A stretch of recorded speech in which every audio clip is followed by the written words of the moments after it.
那一份这个清净光明，那个圆满具足的那一份自信。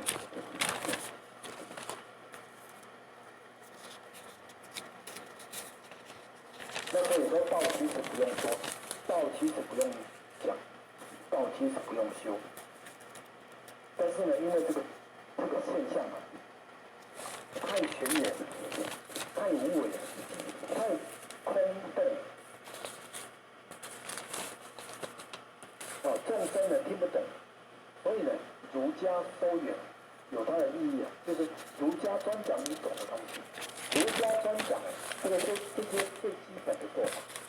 你把人道做好了，你刚才那些境界，你就可以慢慢的成就。你今天一下子说自信就是偏法，你说这里说这里偏，这么谁如何理解？谁如何感应呢？大家没有那个根性，更不要说误会要进修了。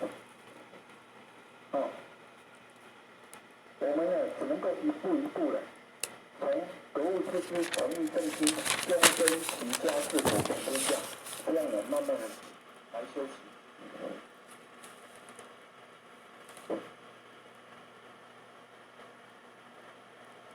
那么重要的呢，是在那个